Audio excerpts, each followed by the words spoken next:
Olá, eu sou o professor Lucas Neto. Sejam bem-vindos a mais um programa Escola Bíblica no seu lar. Hoje nós vamos estudar a lição de número 6, que tem como título O Tribunal de Cristo e os Galardões. Dentro deste tema nós vamos falar sobre 3 assuntos. E o primeiro deles será o Tribunal de Cristo e os crentes. Em segundo lugar, vamos falar sobre as obras do crente e o julgamento de Cristo. E em terceiro e último lugar, vamos falar sobre a prestação de contas do crente e os galardões. Vamos então dar início à nossa aula de hoje. Item número 1, o Tribunal de Cristo e os crentes. A Bíblia Sagrada nos revela pelo menos 7 julgamentos de Deus para com diferentes agentes, aos quais podemos citar o julgamento da cruz do Calvário pelos pecados do mundo, o julgamento individual da pessoa pelos pecados existentes na vida de um homem, o julgamento das nações gentias pela rejeição a Cristo e a Israel, o julgamento da grande tribulação, flagelos dos selos, trombetas e taças em juízos sobre o mundo do anticristo, o julgamento do grande trono branco, condenação eterna dos que morreram sem Cristo, o julgamento dos anjos pela rebeldia dos anjos caídos e o julgamento do tribunal de Cristo, que é o julgamento das obras dos salvos em Cristo Jesus. Finalidade do julgamento dos salvos no tribunal de Cristo. Os salvos em Cristo Jesus, uma vez já tendo sido arrebatados, terão suas obras realizadas de serviço para o reino de Deus na terra, ou seja, depois da sua salvação, avaliadas nos critérios de qualidade e quantidade, bem como o da sua motivação, para que estas sejam recompensadas ou não, e de forma coletiva também este julgamento venha a preparar a igreja para reinar com Cristo. Segunda carta aos Coríntios, capítulo de número 5, versículo 10, diz assim a palavra do Senhor. Segunda carta aos Coríntios, capítulo 5, versículo 10, diz assim: Porque importa que todos nós compareçamos perante o tribunal de Cristo, para que cada um receba segundo o bem ou o mal que tiver feito por meio do corpo. O tempo e o local do julgamento dos salvos no tribunal de Cristo. Apesar de não sabermos nem o tempo e nem a hora da segunda vinda de Cristo, este julgamento dar-se-á logo após o arrebatamento da gloriosa Igreja do Senhor Jesus. E será realizado no céu, provavelmente na sala do trono. Apocalipse, capítulo 4, versículos 4 ao 10, diz assim a palavra do Senhor.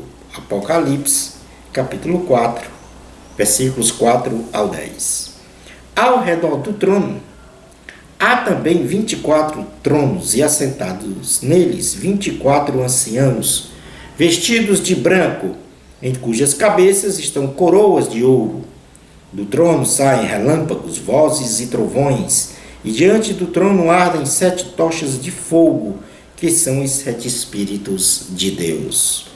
Há diante do trono um como que mar de vidro, semelhante ao cristal, e também no meio do trono e à volta do trono 4 seres viventes, cheios de olhos por diante e por detrás. O primeiro ser vivente é semelhante a leão, o segundo semelhante a novilho, O terceiro tem o rosto como de homem, e o quarto, ser vivente, é semelhante à águia quando está voando. E os 4 seres viventes, tendo cada um deles, respectivamente, 6 asas, estão cheios de olhos, ao redor e por dentro.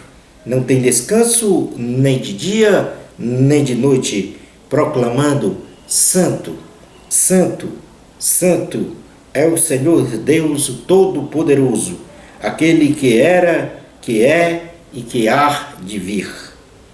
Quando esses seres viventes derem glória, honra e ações de graças ao que se encontra sentado no trono, ao que vive pelos séculos dos séculos, os 24 anciãos prostrar-se-ão diante daquele que se encontra sentado no trono, adorarão o que vive pelos séculos dos séculos e depositarão as suas coroas diante do trono, proclamando: Tu és digno, Senhor e Deus nosso, de receber a glória, a honra e o poder, porque todas as coisas Tu criaste, sim, por causa da Tua vontade, vieram a existir e foram criadas.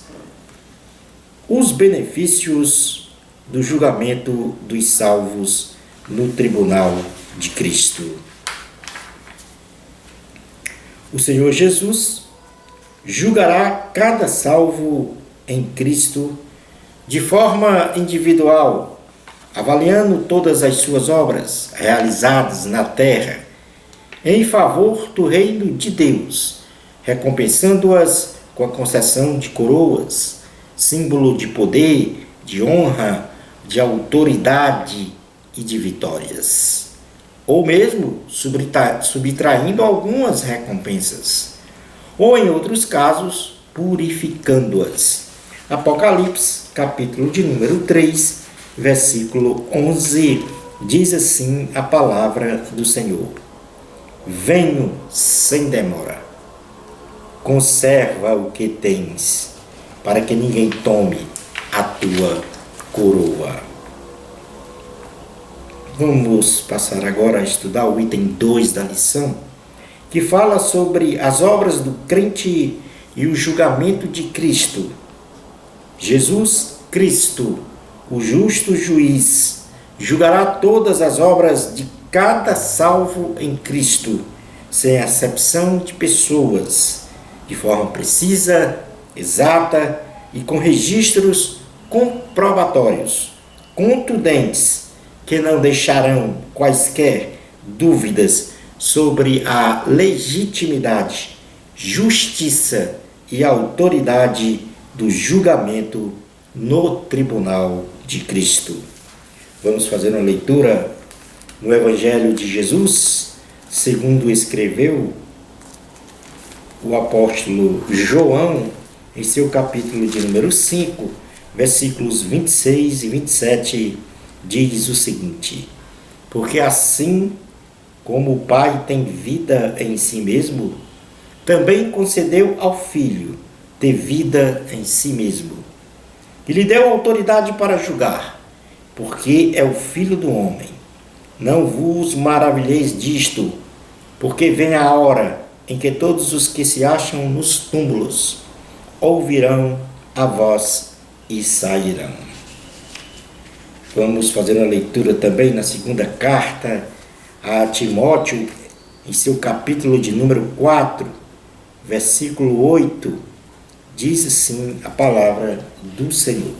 Segunda carta a Timóteo, capítulo 4, versículo de número 8. Já agora a coroa da justiça me está guardada, a qual o Senhor, reto juiz, me dará naquele dia, e não somente a mim, mas também a todos quanto amam a sua vinda. Vamos fazer uma leitura na primeira carta de Pedro, capítulo de número 1, versículo 17. Diz assim a palavra do Senhor. Primeira carta de Pedro, capítulo 1, versículo 17. Ora, se invocais como Pai, aquele que, sem acepção de pessoas, julga segundo as obras de cada um, portai-vos com temor durante o tempo da vossa peregrinação. Vamos fazer também uma leitura, finalmente, para determinarmos o Senhor Jesus como justo juiz que julgará a todos.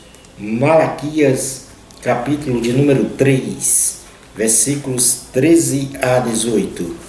O livro de Malaquias é o último livro do Antigo Testamento. Malaquias, capítulo 3, versículos 13 ao 18, diz assim a palavra do Senhor.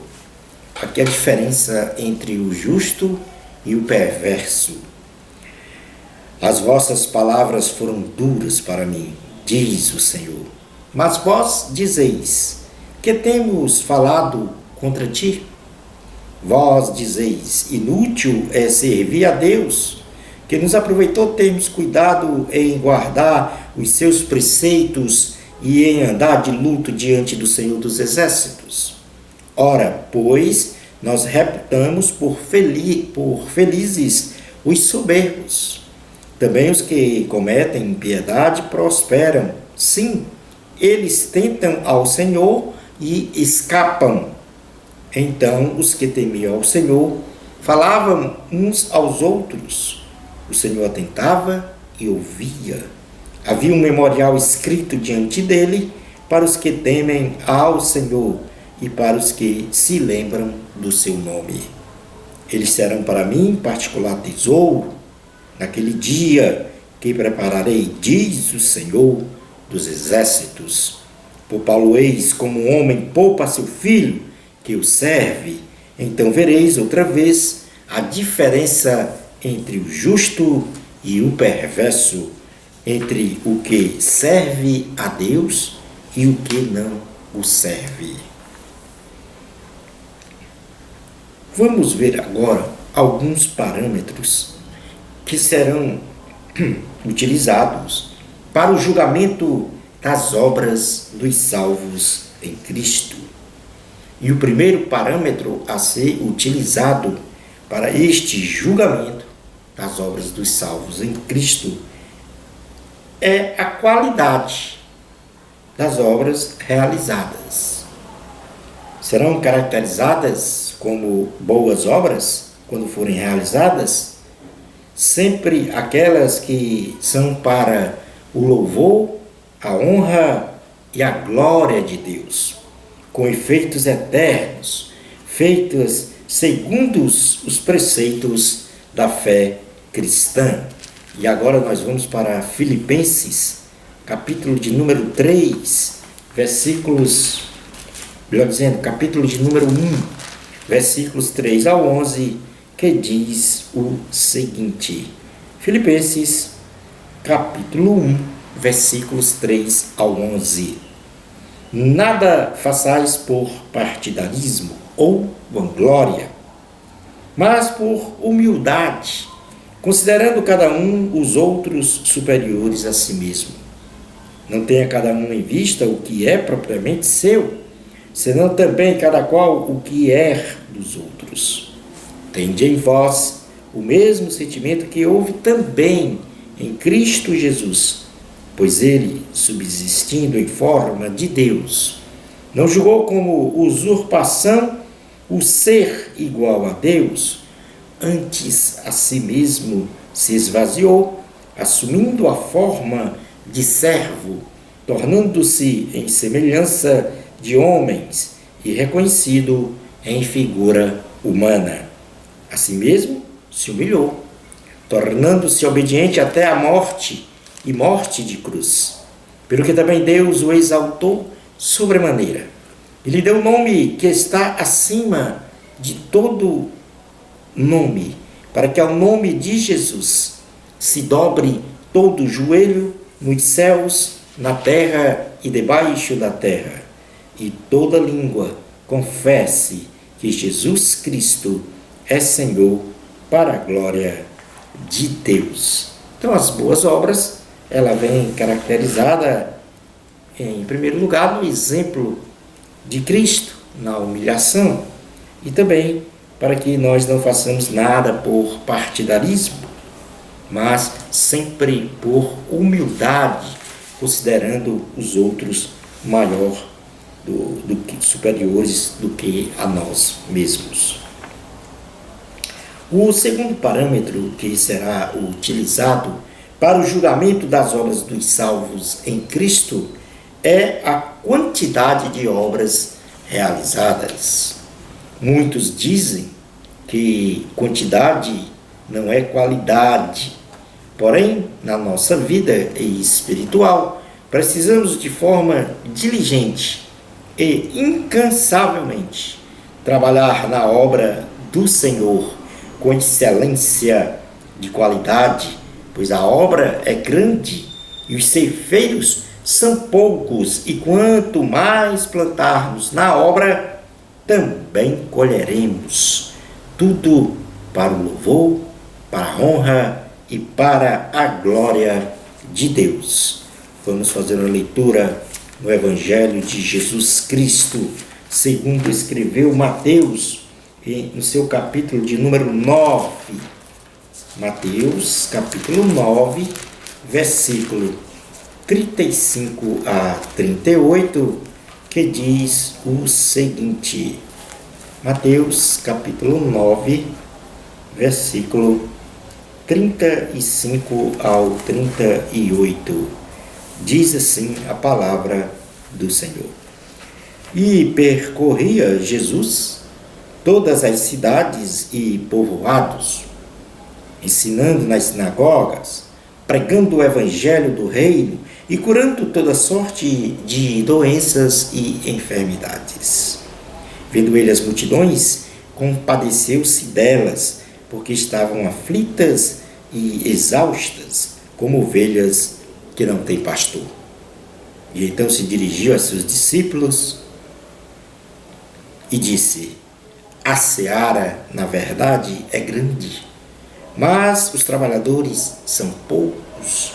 Rogai, pois, ao Senhor da seara que mande trabalhadores para a sua seara. Na carta aos Gálatas, capítulo de número 6, versículos 7 ao 9, diz assim a palavra do Senhor. 6, 7 ao 9. Não vos enganeis. De Deus não se zomba, pois aquilo que o homem semear, isso também ceifará. Porque o que semeia para a sua própria carne, da carne colherá corrupção. Mas o que semeia para o Espírito, do Espírito colherá vida eterna. E não nos cansemos de fazer o bem, porque a seu tempo ceifaremos, se não desfalecermos. Por isso, enquanto tivermos oportunidade, façamos o bem a todos, mas principalmente aos da família da fé. Vamos então agora para o terceiro parâmetro, que é para o julgamento, terceiro parâmetro para o julgamento das obras dos salvos em Cristo. E nós vamos falar da motivação das obras realizadas. Todas as obras dos salvos em Cristo não podem ser realizadas para a sua própria honra, de modo a que venham a ser exaltados pelos homens. A obra do cristão deve ser realizada segundo um coração desprovido de interesses pessoais ou de reconhecimento humano. Tudo que falamos ou fazemos deve ser feitos para a honra e glória de Deus. Mateus, capítulo de número 5, versículo 17, 13 ao 16, Mateus 5, 13 ao 16, diz assim a palavra do Senhor. Mateus 5, 13 ao 16. Vós sois o sal da terra.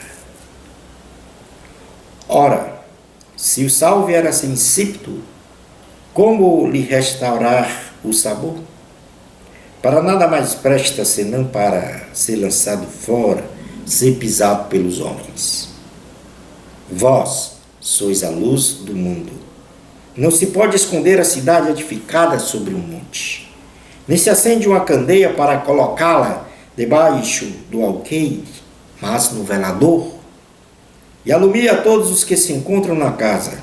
Assim brilhe também a vossa luz diante dos homens, para que vejam as vossas boas obras e glorifiquem a vosso Pai que está nos céus. Portanto, aqui a motivação para a realização das obras dos salvos em Cristo no reino de Deus é a de reconhecer em Deus a honra, o poder e a glória em todas as ações em que ele for realizar, e que a obra do Senhor deve ser realizada com o coração desprovido de interesses pessoais. Todas as obras dos salvos em Cristo serão provadas pelo fogo. As que forem aprovadas assumirão o caráter reluzente de nobreza, durabilidade e de ser espiritual. Representada por metais nobres de ouro e prata, e pelo reluzente encantamento das pedras preciosas. Por outro lado, as obras não aprovadas dos salvos em Cristo se extinguirão, não serão recompensadas e serão representadas pela madeira, feno e palha, que se consomem no fogo e não têm durabilidade.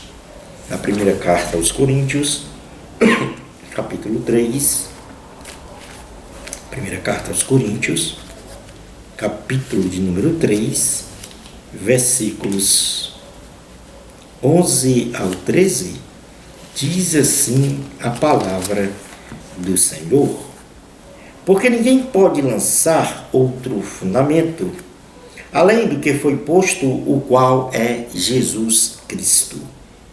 Contudo, se o que alguém edifica sobre o fundamento é ouro, prata, pedras preciosas, madeira, feno, palho, manifesta se tornará a obra de cada um, pois o dia a demonstrará, porque está sendo revelada pelo fogo, e qual seja a obra de cada um, o próprio fogo o provará. Vamos passar agora a estudar o item número 3, a prestação de contas do crente e os galardões. O apóstolo Paulo, ele nos exorta a trabalhar firmemente para o Evangelho de Cristo, de forma a alcançarmos a plenitude do conhecimento de Cristo e a uma coroa incorruptível de valor e durabilidade permanente, em contraste com a coroa temporária de um atleta. Na primeira carta aos Coríntios, capítulo 9, versículo 16 a 27, diz assim a palavra do Senhor: se anuncio o Evangelho, não tenho de que me gloriar, pois sobre mim pesa essa obrigação, porque ai de mim se eu não pregar o Evangelho. Se o faço de livre vontade, tenho galardão. Mas, se constrangido, é então a responsabilidade de despenseiro que me está confiada. Nesse caso, qual é o meu galardão? É que, evangelizando, proponha de graça o Evangelho para não me valer do direito que ele me dá. Porque, sendo livre de todos, fiz-me escravo de todos, a fim de ganhar o maior número possível. Procedi para com os judeus como judeu, a fim de ganhar os judeus. Para os que vivem sob o regime da lei, como se eu mesmo assim vivesse, para ganhar os que vivem debaixo da lei, embora não esteja eu debaixo da lei. Aos sem lei, como se eu mesmo fosse, não estando sem lei para com Deus, mas debaixo da lei de Cristo, para ganhar os que vivem fora do regime da lei. Fiz-me fraco para com os fracos, com o fim de ganhar os fracos. Fiz-me tudo para com todos, com o fim de, por todos os modos, salvar alguns. Tudo faço por causa do Evangelho, com o fim de me tornar cooperador com ele. Não sabeis vós que os que correm no estádio, todos na verdade correm, mas um só leva o prêmio? Correi de tal maneira que o alcanceis. Todo atleta em tudo se domina. Aqueles para alcançar uma coroa corruptível, nós, porém, a incorruptível. Assim corro também eu, não sem meta, assim luto, não como desferindo golpes no ar, mas esmurro o meu corpo e o reduzo à escravidão, para que, tendo pregado a outros, não venha eu mesmo a ser desqualificado. Certamente, não devemos trabalhar na obra do Senhor Jesus visando auferir galardões, pois a nossa salvação é gratuita e é um presente de Deus, sendo alcançada pela fé no sacrifício de Jesus na cruz do Calvário, e não em méritos ou merecimento humano. E é o que nós podemos ler na carta aos Efésios, em seu capítulo de número 2, versículos 1 ao 10, que diz assim: Ele vos deu vida, estando vós mortos nos vossos delitos e pecados, nos quais andastes outrora segundo o curso deste mundo, segundo o príncipe da potestade do ar, do espírito, que agora atua nos filhos da desobediência, entre os quais também todos nós andamos outrora, segundo as inclinações da nossa carne, fazendo a vontade da carne e dos pensamentos. E éramos, por natureza, filhos da ira, como também os demais.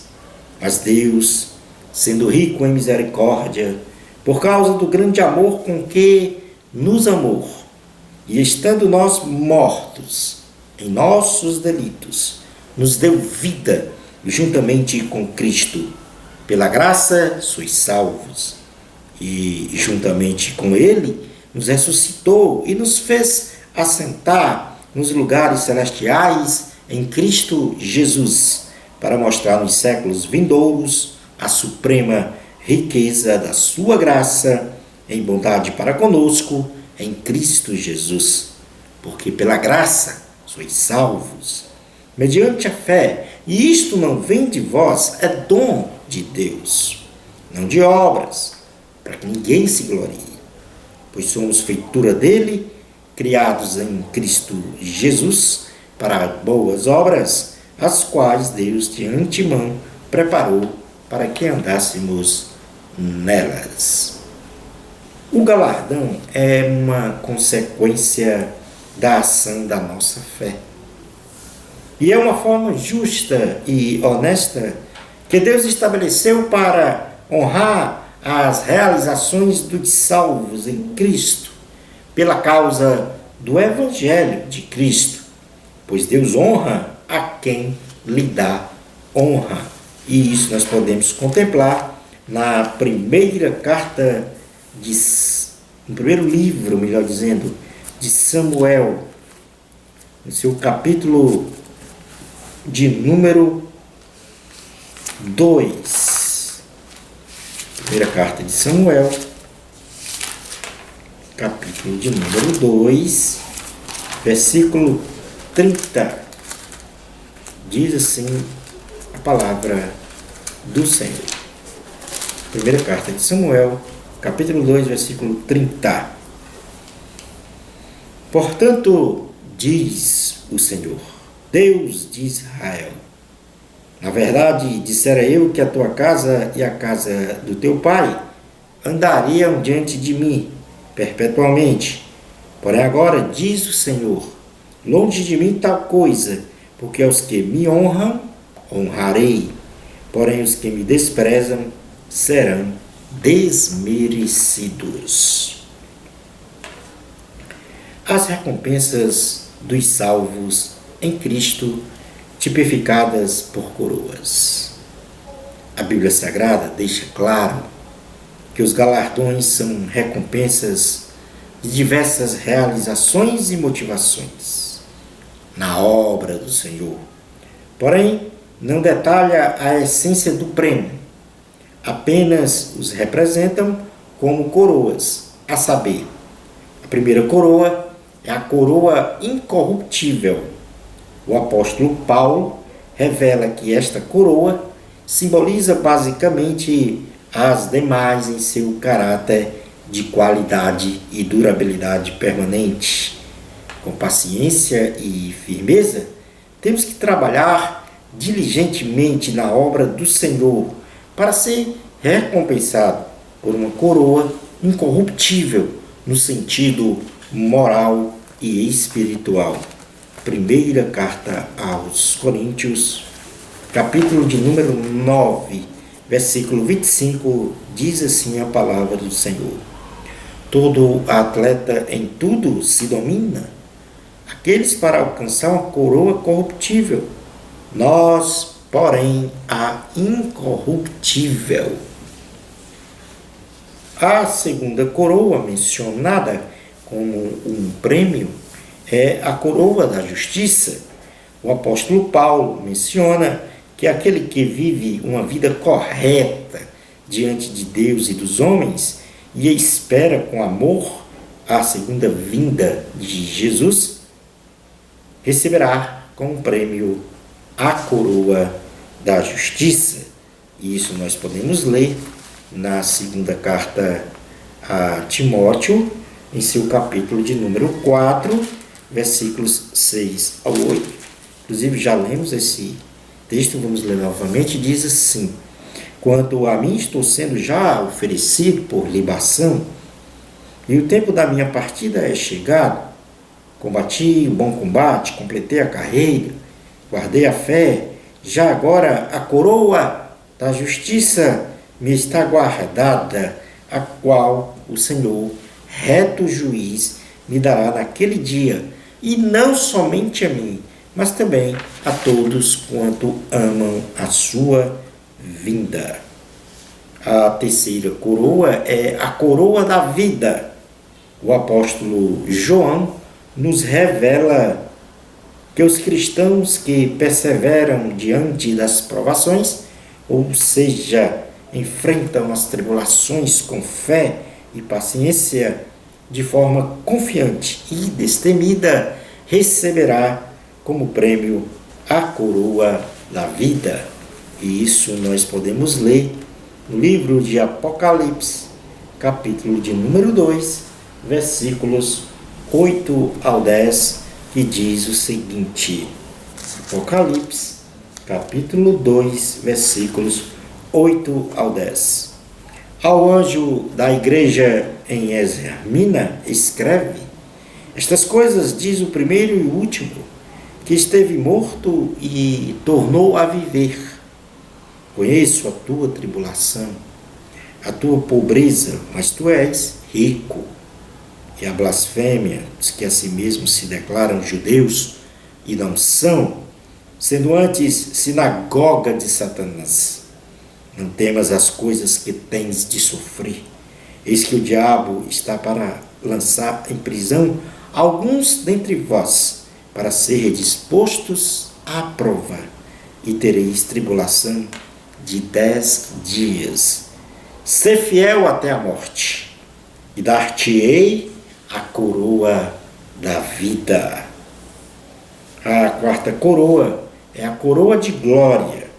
O apóstolo Pedro nos anuncia que os pastores, ministros e obreiros da casa do Senhor, que apacenta as ovelhas com amor, de boa vontade e de acordo com a vontade do Senhor Jesus, sem interesses pessoais de ganho, de dinheiro ou domínio das pessoas, mas unicamente pela motivação de sua chamada feita pelo Senhor, querendo sempre a salvação das ovelhas, receberá como prêmio a coroa da glória. E isso nós podemos ler na primeira carta de Pedro, capítulo de número 5, versículos do 1 ao 4. Primeira carta de Pedro, capítulo de número 5, versículos 1 ao 4, diz assim: Rogo, pois, aos presbíteros que há entre vós, eu, presbítero, como eles, e testemunha dos sofrimentos de Cristo, e ainda co-participante da glória que há de ser revelada. Pastoreai o rebanho de Deus que há entre vós, não por constrangimento, mas espontaneamente, como Deus quer, nem por sorte da ganância, mas de boa vontade, nem como dominadores dos que vos foram confiados antes, tornando-vos modelos do rebanho.